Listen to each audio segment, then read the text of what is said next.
So, as we said, the episode is really to help you understand what you should and should not be doing when you're ready to inquire, or if you've just inquired with a builder. And it's sort of have come up, Daz, because I guess during this week, and to be honest, during every week, we receive inquiries from people that generally say that they're too busy to talk or to meet and things like that.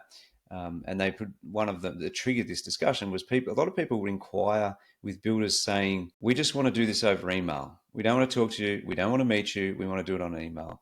Now, a house has a myriad of things to go through. There's so many variables in terms of house, land, budget, like the list goes on. So the first thing to, I guess, what this has triggered coverage of this sort of topic is you can't you can't just buy a house over an email and for it to work properly, unless it's maybe perhaps at best an investment property where you know what you're getting, you know what it fits, blah blah blah blah. I would say that email only is not a great option, but we'll cover into, I guess, the do's and do nots. I think, Darren, what's worth starting with is acknowledging why people are inquiring so hesitantly. Okay, so I would say that people in our industry or in the car industry or going to a spa shop or going to a furniture shop, as we just discussed before we started, Daz, people don't want to be sold to. Okay, so we understand where you're coming from as a potential buyer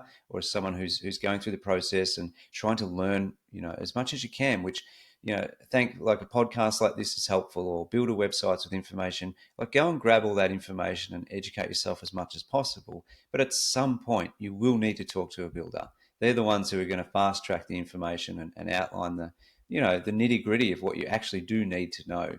You can spend 3 months monitoring realestate.com to get a package that that you've been waiting for, or you could just pick up the phone and have someone prepare and finalize a package for you. Because most of the time, an inquiry we get on at realestate.com, it's very, very rare for someone to actually purchase that house as advertised on that block, because they start learning about, the variations, So I think I just wanted to acknowledge that, first and foremost, that we understand where people are coming from. Do your homework. That's fine. But at some point, you will have to reach out. And this episode's to give you some tips on how best to do that.